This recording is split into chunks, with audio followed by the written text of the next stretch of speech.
AP express details చూద్దాం. కడప జిల్లా బద్వేల్ జాతీయ రహదారిపై రోడ్డు ప్రమాదం జరిగింది. నందిపల్లె చెక్పోస్ట్ దగ్గర ఆగి ఉన్న లారీని మరొక లారీ ఢీకొట్టింది. ఘటనలో లారీ డ్రైవర్ 2 కాళ్లకు తీవ్ర గాయాలవ్వడంతో ఆసుపత్రికి తరలించారు స్థానికులు. కర్నూలు జిల్లా నదిచాగిలో అన్నదాత సుఖీభవలో భాగంగా రైతన్న మీకోసం కార్యక్రమాన్ని నిర్వహించారు.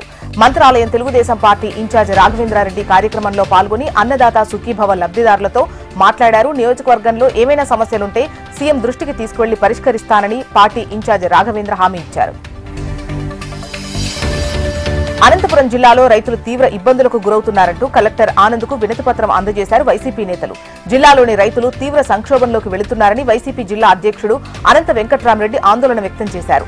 పరిశ్రమల పేరుతో కూటమి ప్రభుత్వం ప్రజలను మభ్యపెడుతోందన్నారు. రాష్ట్రంలోని రైతులను ప్రభుత్వం ఆదుకోవాలని వారు డిమాండ్ చేశారు. లేని పక్షంలో ఈ నెల 27, 28 తేదీల్లో రైతులతో కలిసి పెద్ద ఎత్తున ఆందోళనలు చేపడతామని వైసీపీ నాయకులు హెచ్చరించారు. సత్యసాయి జిల్లా కదిరిలో సీఎం చంద్రబాబు చిత్రపటానికి పాలాభిషేకం చేశారు ఇమాం మౌజూంలు. రాష్ట్ర వ్యాప్తంగా మసీదుల్లో పనిచేసే ఇమాం మౌజన్లకు కూటమి నిధులు విడుదల చేసింది. దీంతో ముస్లిం మత గురువుల సంక్షేమం పట్ల ప్రభుత్వం మరోసారి తన చిత్తశుద్ధిని చాటిందంటూ హర్షం వ్యక్తం చేస్తూ సీఎం చంద్రబాబుకు వారు కృతజ్ఞతలు తెలిపారు.